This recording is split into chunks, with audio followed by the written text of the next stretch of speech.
imagino que estarán ya con una actividad muy nutrida de toda la mañana. Voy a intentar concentrarme en temas bien específicos y además compartirles lo que estamos haciendo en el Banco Interamericano de Desarrollo, institución de la cual tengo el gusto de estar desempeñándome desde ya 15 años.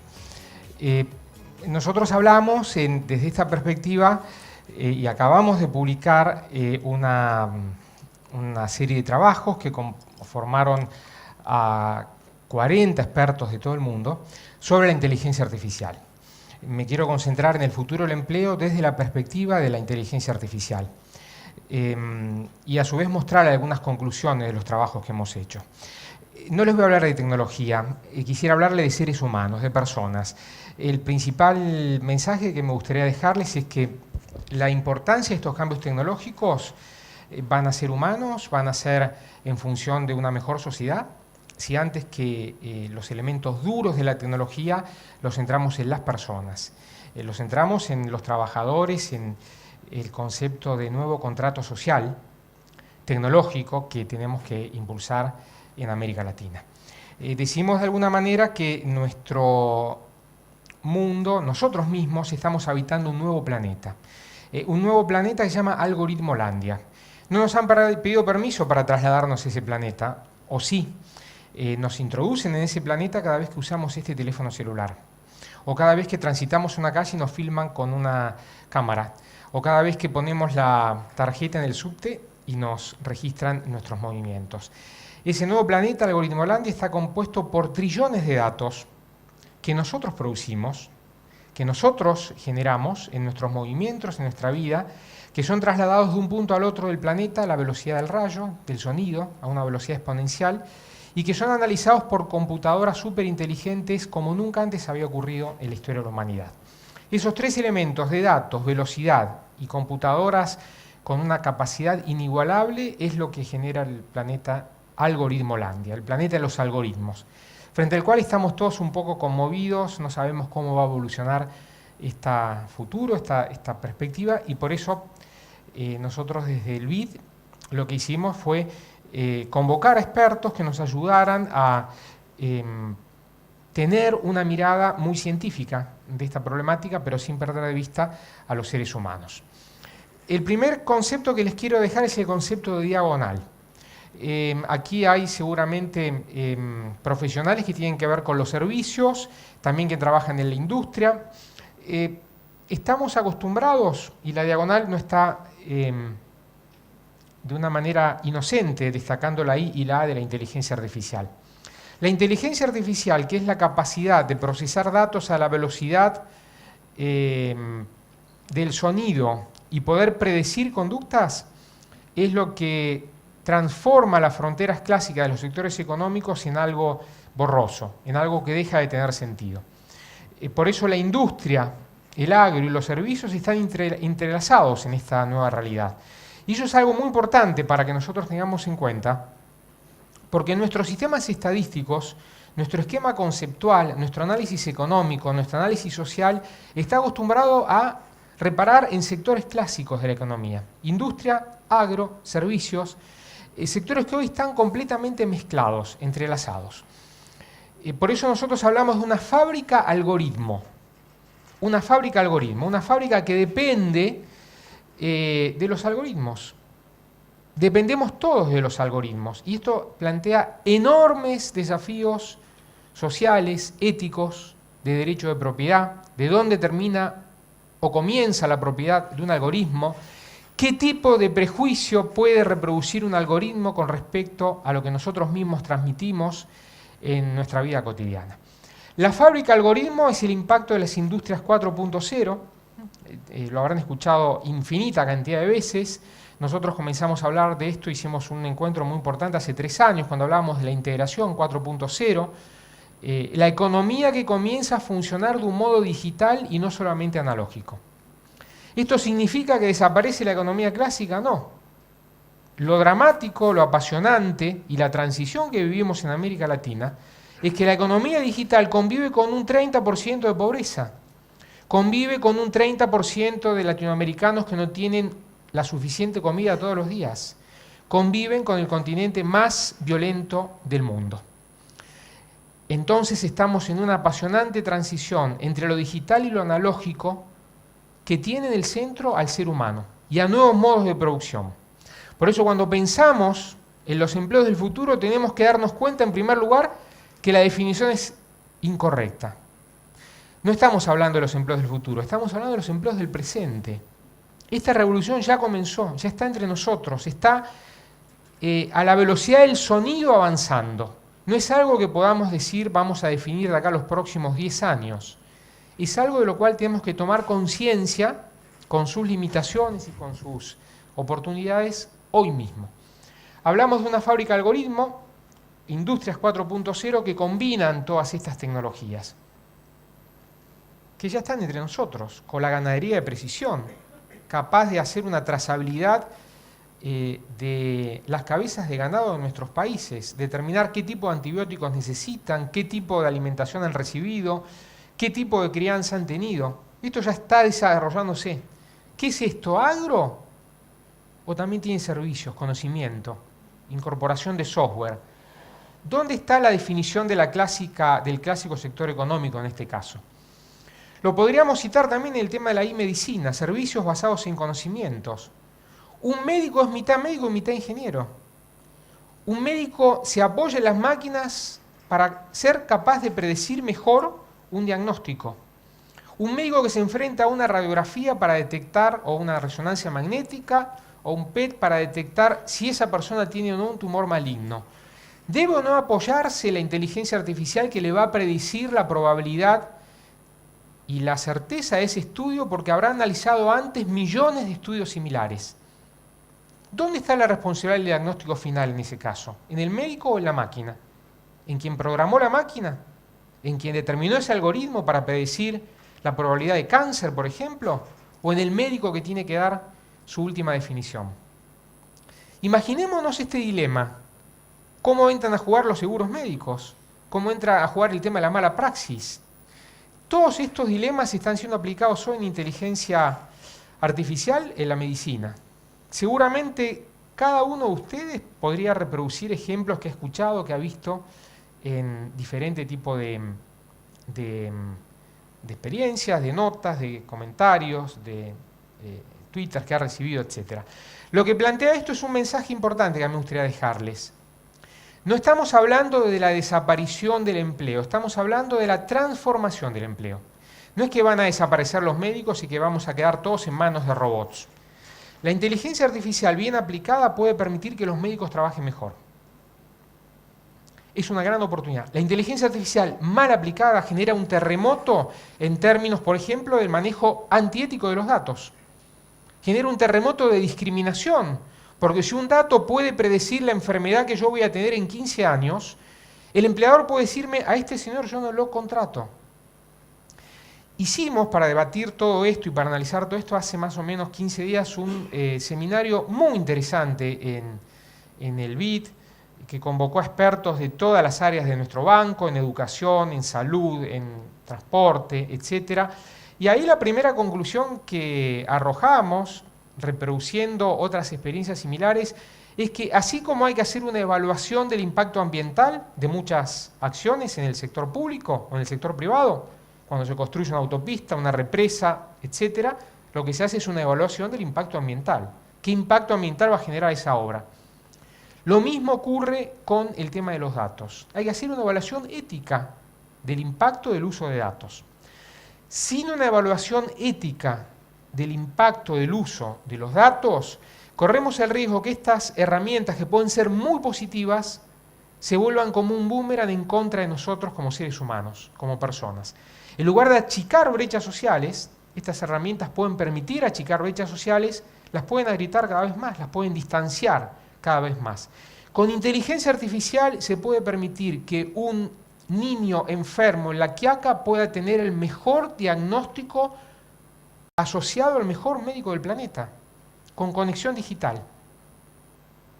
Eso puede permitir achicar la brecha social. Sin embargo, si hay problemas del manejo antiético de los datos, poco transparente, poco claro, discriminatorio, con algoritmos que no se sabe bien cómo están construidos, Eso puede generar un fenómeno de discriminación fabulosa con respecto a los sectores más humildes. Es interesante el ejemplo que pongo de La Quiaca o algún otro. Hicimos hace poquito una encuesta en los latinoamericanos, tenemos un sistema que mide el estado de opinión de los latinoamericanos en un montón de temas, entre ellos las tecnologías, y nos contestaron que para los latinoamericanos la conexión a Internet es un derecho básico universal. Es un derecho humano básico universal. La conectividad digital para los latinoamericanos está por encima de la conectividad física. La posibilidad de estar conectado con el resto del mundo, incluso en algunos sectores, está por encima de la comida. Yo dije antes que 1/3% de los latinoamericanos come una sola comida por día. Una sola. Tiene un déficit de hambre. De hambre. De ese universo, un 30% tiene un teléfono celular inteligente. Es una medición que venimos haciendo los últimos 5 años y se mantiene de una manera estable y asombrosa. Pero cuando vamos a ver para qué usa ese teléfono celular inteligente esa persona, no la usa para trabajar, no lo usa para la fábrica algoritmo, para conectarse mejor y poder emplearlo en su ámbito de trabajo. Lo usa en general para el entretenimiento, para la distracción. Ahí hay muchísimo por hacer. No estoy hablando, por supuesto, de relegar el tema del hambre, es imprescindible. Pero en América Latina hay una nueva geografía del hambre. No es solamente el hambre de pan, es el hambre digital, el hambre de conexión y el hambre del uso de la herramienta digital para una sociedad más justa, para una sociedad más emancipada, para mejores oportunidades sociales. Las experiencias pueden ser múltiples. Hablamos de infraestructura, un tema central para América Latina. En lugar de pensar en grandes obras de infraestructura faraónicas, multimillonarias, tenemos que pensar en cómo las tecnologías achican brechas de infraestructura. Queremos exportar mejor. Ejemplos de estos barcos contenedores en Alemania que conectan lo que tiene la carga con la aduana de origen para anticipar el estado de la mercadería y para que pueda pasar más rápido por el paso fronterizo. De nada sirve, y lo vemos con mucha precisión esto en América Latina, invertir fortunas en infraestructura física, puentes, caminos, represas, o invertir fortunas en autopistas para que el camión llegue más rápido al puesto fronterizo, si cuando llega al puesto fronterizo tiene que pasar 2, 3 o 4 días haciendo cola porque el trámite es engorroso, porque hay un nudo de corrupción, porque hay un nudo de ineficacia o porque no se emplea tecnología en ese paso fronterizo. Lo que invertimos para que el camión vaya más rápido lo perdemos en algo que no tiene que ver solamente con la infraestructura física, con la obra de ladrillos. Tiene que ver con las instituciones y con la conectividad digital. Ejemplos de autos autónomos, muchísimos. Este camión se está usando en las minas chilenas. Ahorra energía, ahorra accidentes de tránsito, impide que los trabajadores desarrollen tareas peligrosas. La Fórmula 1 acaba de hacer un acuerdo con Amazon para incorporar inteligencia artificial y evitar que los pilotos de Fórmula 1 tengan accidentes fatales, que puedan cambiar más rápido sus gomas antes de llegar a boxes, que detecten con un sentido predictivo dónde están las curvas más peligrosas y que ganen carreras. Todo esto con inteligencia artificial que empezó a usarse, el único equipo que la usó en el último mundial es el de Croacia.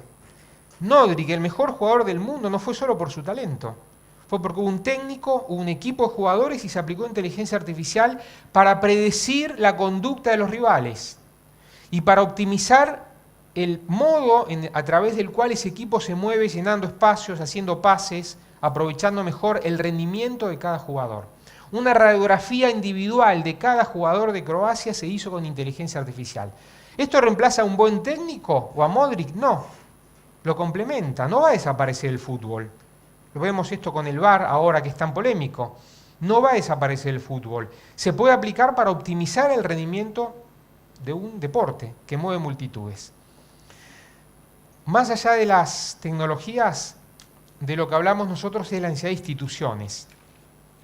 Un intangible que no es solamente tecnológico. Y ahí estamos realmente muy mal en América Latina. América Latina es la región del planeta con más bajo nivel de confianza interpersonal. Este estudio que hacemos nosotros lo comparamos con otras regiones. Ahí se llama Latinobarómetro. Mide la opinión de América Latina sobre un montón de temas. Lo comparamos con el Eurobarómetro, con el África Barómetro, con el Asia Barómetro. Son estudios globales que justamente tienen las mismas preguntas y comparan regiones del planeta para ver dónde se está situado en determinados tipos de campos. Estamos terminando justamente, este es un anticipo de la encuesta que estamos terminando esta semana. El nivel de confianza interpersonal de América Latina es la más baja del planeta. Para que tengamos una idea, Europa tiene un nivel de confianza interpersonal de más o menos el 50%. ¿Cómo confían las personas unas a otras? Europa, con problemas de nacionalismo extremo, con problemas de inmigración que generan brotes xenofóbicos, con problemas de reemergencia de actitudes fascistas, etcétera, etcétera. Europa tiene más de 3 veces de confianza interpersonal que lo que tenemos los latinoamericanos. Un dato muy preocupante. Y este año llegamos al nivel más bajo de confianza en la democracia en América Latina. ¿Por qué estos datos son importantes? Porque tienen que ver con lo que estamos hablando del futuro del empleo y los datos tecnológicos. ¿Confío o no en las otras personas? ¿Confío o no en que mis datos van a ser mal usados? ¿Confío o no en que me van a invadir mi privacidad a través de este teléfono o cuando salgo a la calle? ¿Confío o no en el otro que puede ser Estado, en el otro empresa, en el otro policía, en el otro juez, en el otro contador, en el otro encargado de ver mis números, en el otro AFIP? Es un dato muy importante porque a la falta de confianza interpersonal se le agrega la falta de confianza en el Estado democrático en América Latina, que ha venido declinando de una manera muy preocupante en los últimos años. Fíjense que hay en América Latina un 25% de personas que tienen un nivel de insatisfacción de satisfacción con la democracia. Y el resto era mucho más alto hace apenas 8 años atrás. Entonces, la caída de ese nivel de satisfacción es algo que nos debería preocupar muchísimo. Y el otro tema es la inequidad. 8 de cada 10 latinoamericanos se consideran gobernados por gobiernos que piensan en unos ricos, poderosos y privilegiados. Es el azote de América Latina, la inequidad, el continente más inequitativo del planeta. No es un dato menor, porque todas las tecnologías operan sobre un contexto social. Hablamos al principio de personas, de seres humanos, de instituciones. La tecnología no es neutra. La tecnología no opera en una especie de burbuja aislada de todos los otros problemas. Ni aislada de la violencia, ni aislada de la inequidad, ni aislada de los niveles importantes de desconfianza. A pesar de esto, los latinoamericanos queremos más integración y queremos libre movilidad de trabajadores. Ese es un dato también muy importante. No queremos cerrarnos, queremos que los trabajadores puedan circular en América Latina libremente. Es un dato muy importante de cohesión social, a pesar de los problemas que puedan generar en la coyuntura. Datos. Los datos son la nueva moneda de la economía. Nuestro mundo se maneja con una moneda, que son los datos. No es ni el dólar, ni el yuan, ni el peso argentino, son los datos. ¿Los regalamos o no? ¿Los comercializamos o no? ¿Los vendemos o no? ¿Los dejamos libres o no? ¿Dejamos que nos los roben o le ponemos un valor a esos datos? De eso se trata la principal política distributiva de América Latina, los datos. ¿Cómo generamos una industrialización del conocimiento a través de los datos? ¿Cómo repensamos la economía a través de los datos? ¿Para eliminar la economía física? No, para hacerla más productiva, para que pueda tener mejores oportunidades de exportación, para que pueda achicar brechas sociales. Los datos, por eso hablamos de industrializar el conocimiento. La clave no está en las máquinas, está en nuestro conocimiento. Y ahí entran a jugar los temas más centrales de esta presentación. Tenemos un nivel muy importante de desconfianza frente a los robots. 45% de los latinoamericanos cree que los robots le quitarán su empleo en los próximos 10 años. Los robots vienen por nosotros. Cuando decimos robots, no decimos robotina de supersónicos para los que somos más grandes. Decimos programas de inteligencia artificial de cuello gris. No son de cuello azul como los clásicos obreros industriales, no son de cuello blanco como los contadores, los bancarios, los empleados de seguros, son de cuello gris. Son una mezcla de ambas cosas. Desarrolladores de software que aplican su conocimiento a la industria, cuello gris. Desarrolladores de software que aplican su conocimiento a optimizar el funcionamiento de un programa de auditoría contable, cuello gris. Lo que vemos es una tendencia muy importante en cómo esos robots, entre comillas, intangibles, porque no se ven, no aparecen haciendo tareas rutinarias en una fábrica automotriz, piensan, sienten, pueden predecir conductas y empiezan a reemplazar trabajos en lo que tiene que ver los empleos clásicos, más asociados clásicamente, aunque las fronteras son lábiles, a los servicios. Medimos este riesgo en América Latina. Hay una ensalada rusa de metodologías, algunas son sumamente apocalípticas. Algunos números del Banco Mundial hablan, o de expertos de la Universidad de Oxford hablan de riesgo de automatización de más allá del 70% en muchas profesiones. Nuestros números están mucho más agotados a un 39%, en el caso de Argentina es un número igual altísimo. El riesgo de la automatización, pero no la desaparición del trabajo.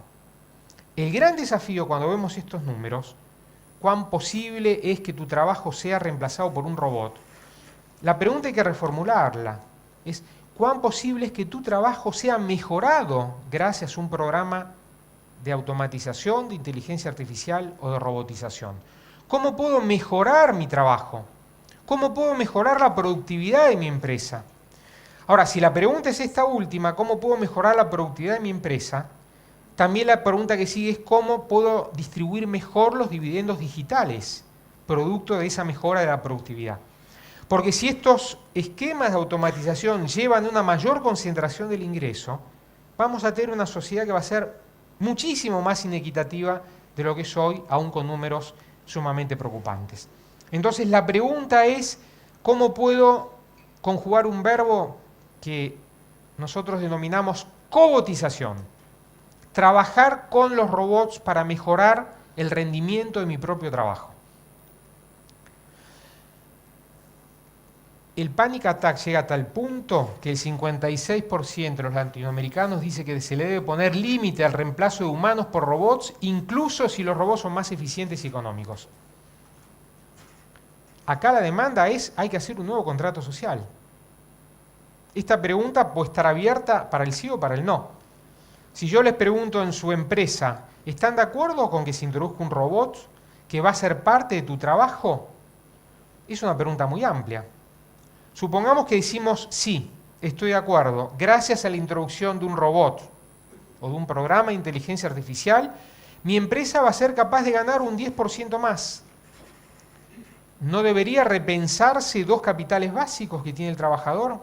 Primero, el uso del tiempo, que vale, y mucho.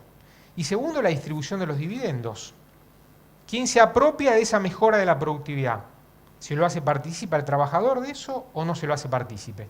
Son preguntas que no se están discutiendo en países de extrema izquierda, se están discutiendo en Francia, en Alemania, en Inglaterra, en Estados Unidos. Son preguntas que hacen hoy a la rediscusión de un nuevo contrato social.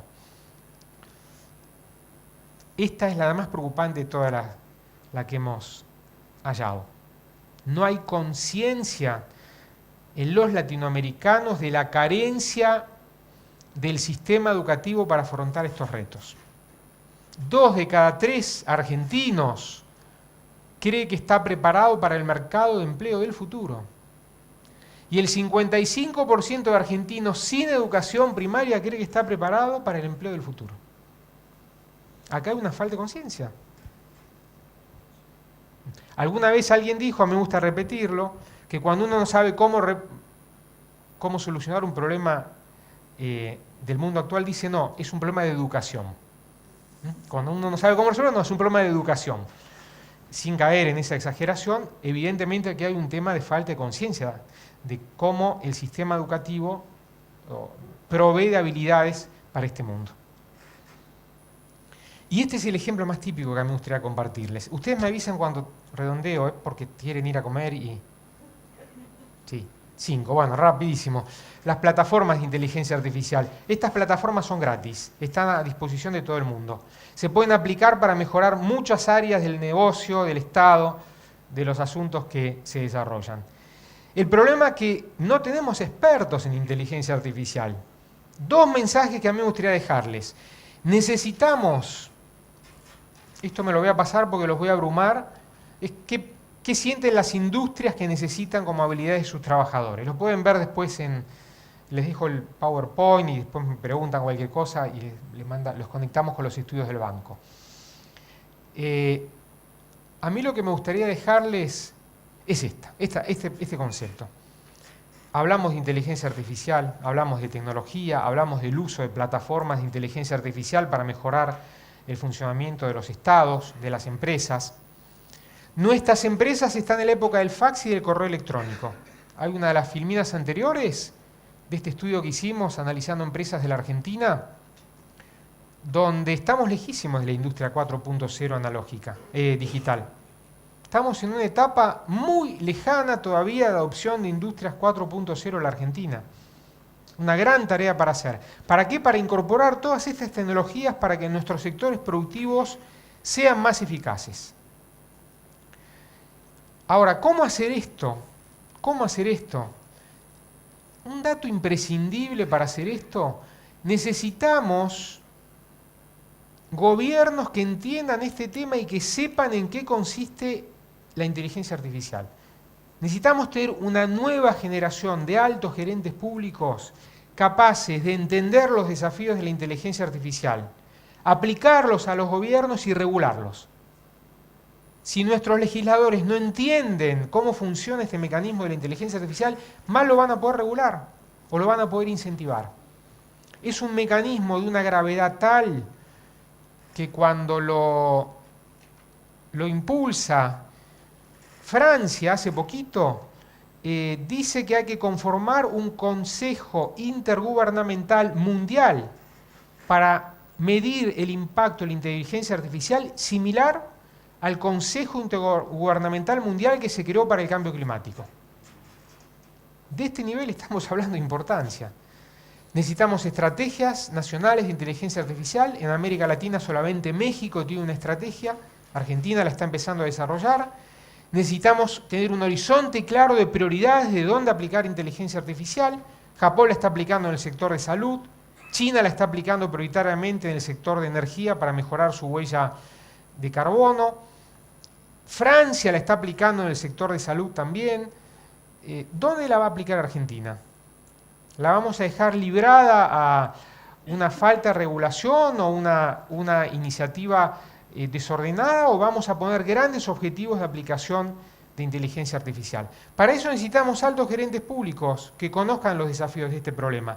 Y necesitamos también entender que la inteligencia artificial no viene a reemplazar, bien aplicada, no viene a reemplazar a nuestros trabajos ni a nuestros trabajadores, los viene a mejorar. Australia está haciendo esto. Les cuento en 2 segundos y termino. Este es el tiempo que un maestro podría ganar. En Australia lo calcularon con un estudio gigantesco. Esto tiene que involucrar a sindicatos, a ministerios de trabajo, a secretarías de trabajo, al sector tecnológico. ¿Cómo los maestros podrían ganar 8 horas por mes aplicando programas de inteligencia artificial para estar más cerca de sus alumnos? ¿Cuál es el problema básico de un maestro de hoy? Se enfrenta a aulas que son a veces multitudinarias, no tiene un contacto personal con su alumno, está abrumado por una cantidad importantísima de trámites burocráticos, de tareas rutinarias, incluso de actividades que le generan enfermedades profesionales.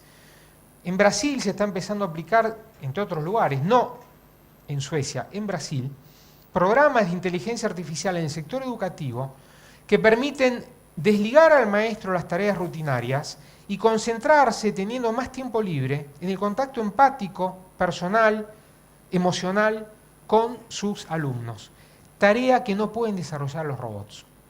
¿Dónde está nuestra ventaja competitiva con respecto a los robots?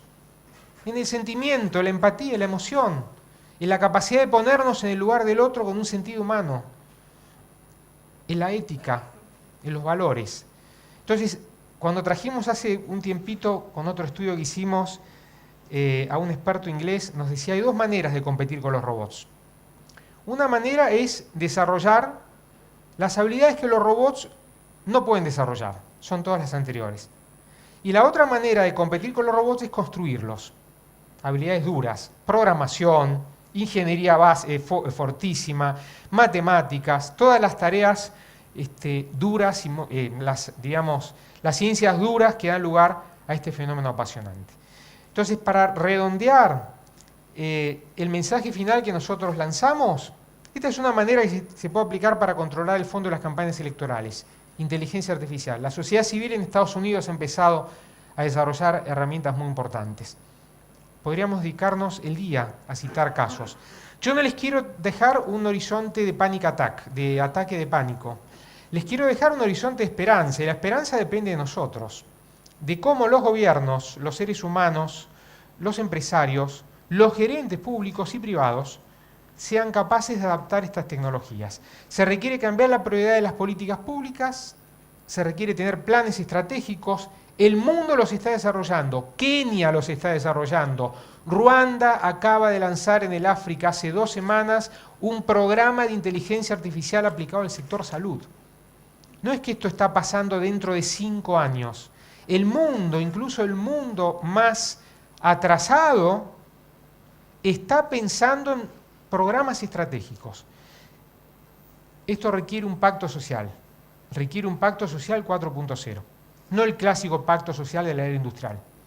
Un pacto social que incorpore la tecnología con un sentido humano. Y un pacto social que sobre todo grabe una cosa como central. En la era de la automatización, lo peor que podríamos pensar que esto se resuelve con piloto automático. Es una gran paradoja. En la era de la automatización, si queremos sociedades más incluyentes, más sustentables y más humanas, requiere como elemento central tener en cuenta a las personas. El piloto automático se lo dejamos para las máquinas en función de las prioridades que nosotros determinemos. Muchas gracias.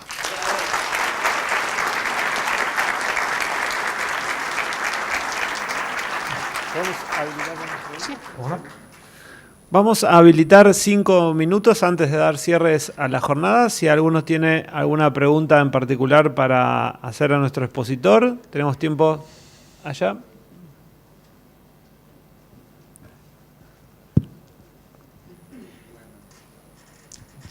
Sí, doctor. Lo que usted estaba comunicando, que necesitamos datos para este tema. Y hay un problema que lo dijo un economista que hizo un estudio en la India que dijo, para poder programar yo necesito datos ciertos. No lo mencionó usted. ¿Qué opina sobre esa opinión en nuestro país para poder salir adelante con datos ciertos? Le agradezco la pregunta, señor. Es un tema básico. Yo mencionaba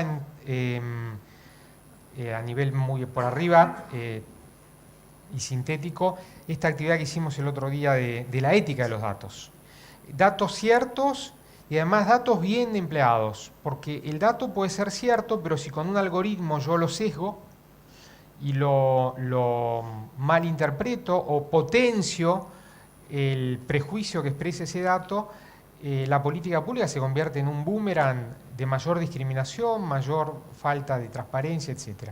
Por eso la cuestión de los datos es un tema clave. Daría para hablar todo un día del tema de los desafíos de los datos. Y otra cosa muy importante en función de los datos es el para qué. ¿Qué uso se le da al dato? ¿Y para qué además el reemplazo de un hombre por una máquina? Hay una cantidad de ejemplos que podríamos citar que lo que requiere es determinar de una manera apropiada si tiene sentido el reemplazo de una persona por una máquina. Uno también ve en términos de hoy las novedades tecnológicas de último momento, algunas experiencias que son muy loables y otras que no tiene sentido el uso de ese dato. Transparencia, respeto a la privacidad, evitar que los datos se oxiden. Otro elemento muy importante que analizamos: un algoritmo puede estar oxidado por datos que no responden a una realidad precisa. ¿De quién es la propiedad del algoritmo? ¿De la empresa o tiene que ser una propiedad pública? ¿Tiene que ser un bien público? Esto que parece una cosa muy simple hoy está siendo debatido a nivel de las grandes potencias mundiales cuando se sientan a discutir tratados comerciales. Hoy el momento apasionante del mundo, lo vemos reflejado en todas las noticias, es que el mundo discute aranceles sobre el acero y la propiedad de los datos. No hay nada más duro, tangible y material que el acero, economía industrial. Y no hay nada más etéreo, intangible que un dato. No se puede ver un dato. No existe en términos materiales. Y eso es lo que discute el mundo hoy. No es que dejó de discutir el acero, ni el petróleo. Discute los datos. Y siempre mencionamos este ejemplo, pero no me canso de ver novedades. Las empresas automotrices no están pensando en cómo fabricar autos con mejores ruedas solamente o con materiales más livianos. Están pensando en cómo convertir y crear nuevos negocios a partir de los datos y de los sensores que tienen los autos y de los sensores que tienen nuestros teléfonos celulares. Ahí hay una minería de datos, ¿no? Buena pregunta. Si ese algoritmo tiene un impacto social, ¿no debería abrirse y al menos analizarse de qué modo fue construido? Si a mí me anticipan que voy a tener la probabilidad muy alta de determinada conducta de acá a los próximos 10 años, ¿yo no debería saber de qué tipo de ensalada rusa está compuesto ese algoritmo para ver a qué conclusión llegan? O a lo mejor pusieron un dato o una serie de datos o compararon con un análisis estadístico que se va a otro lado sin que yo lo sepa. Esto ha ocurrido. Ha ocurrido, por ejemplo, para predecir la probabilidad de que los detenidos en Estados Unidos cometan reincidencia. Resulta que los algoritmos mal construidos, sin escrutinio público, terminaban anticipando que una persona de color y pobre tenía mucha más probabilidad de reincidir que una persona blanca y sin problemas económicos. Hay todo un movimiento interesantísimo que se llama justicia algorítmica. Al que le interesa lo puede entrar, está en el MIT. Justicia algorítmica. Y plantea todos estos problemas. Se está hablando de justicia social tecnológica en el mundo. Justicia social tecnológica es un concepto que a mí me encanta. Salió acá en una reunión de técnicos que hubo del T20 y a mí me parece es un concepto que tenemos que pensar también en América Latina. Justicia social tecnológica. Bueno, Gustavo, una pregunta orientada hacia otro tema. Vos mencionabas los niveles de hambre que tenemos en la región y el temor que hay respecto al reemplazo por los robots de las personas. Te quería consultar respecto a si esto puede escalar la conflictividad social y qué deberíamos hacer como academia o como gobierno para minimizar este riesgo. Y por otro lado, ¿qué rol debería tener el sindicalismo también? Empiezo por lo último. El sindicalismo tiene un rol central.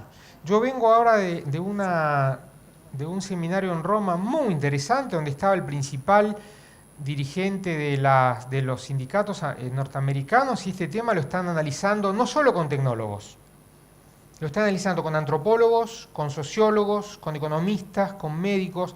Estos temas del impacto de la tecnología no pueden ser analizados solamente por ingenieros electrónicos o informáticos. Entonces el sindicalismo tiene un rol central, muy importante, entre otras cosas porque tiene el rol de anticipar el impacto de estas cuestiones y enmarcarlas en un nuevo, a mí me parece, sistema de negociación colectiva de trabajo que tiene que incorporar el tema de innovación tecnológica. Cláusulas de innovación que no atiendan solamente, aunque sí es muy importante el salario, sino que atiendan a todos estos impactos. Y la formación profesional. Hay que repensar los sistemas de formación profesional clásicos que involucran a empresas y a trabajadores a Estado, sindicatos y empresas. Hay que repensarlos en función de estas prioridades. El sindicalismo argentino, latinoamericano, debería estar, y seguramente hay muchas experiencias interesantes, pero la gran oportunidad es justamente formar gente en inteligencia artificial, formar cuadros que entiendan este tema, formar dirigentes que sean capaces de advertir los riesgos y las oportunidades en una tecnología tan disruptiva como la inteligencia artificial, sobre la cual, habrán escuchado esta anécdota muchas veces, pero a lo mejor no todos, Stephen Hawking, este famoso físico, dijo que era una tecnología tan disruptiva que podía poner en riesgo el género humano. ¿Cómo no vamos a ocuparnos de conocerla, de entenderla, de regularla, de aplicarla para el bien y no para el mal? Las empresas tecnológicas del mundo, las más importantes, han hecho ya manifiestos, tenemos en el libro, al que le interesa el libro lo puede bajar por la página web del banco, se llama Algoritmo Molandia, lo pueden bajar sin ningún problema. Han hecho manifiestos que dicen una sola palabra: regúlennos. Regúlennos. Las empresas privadas están pidiendo esto. Regulación.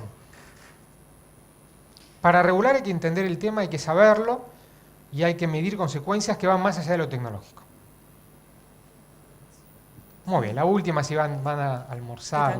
Mi nombre es Micaela Hierro, de Cultura Democrática, y mi pregunta iba orientada justamente a los sindicatos, en realidad si es necesario todo con un pacto nacional o un contrato social entre los líderes empresariales, sindicales y de gobierno. Y digamos, esto es, al ser un cambio, genera mucho miedo, resistencia, pero si nos vamos acomodando a este nuevo tema en forma paulatina, ya quedamos atrasados. ¿Qué es mejor, un shock? ¿Cómo generar ese cambio que ahora todavía en los diálogos tripartitos de este tema ni se habla? ¿Cómo abordar el tema en la negociación colectiva en general, digamos? Sí. El tema no se trata de shock, sino de incorporarlo teniendo en cuenta al trabajador y a la empresa, con acuerdos, y que tienen que tener en cuenta las particularidades de cada sector.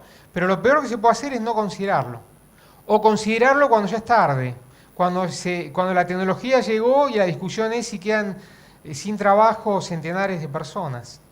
Entonces hay que anticiparlo con una estrategia. No hay buen viento tecnológico para un velero sin rumbo.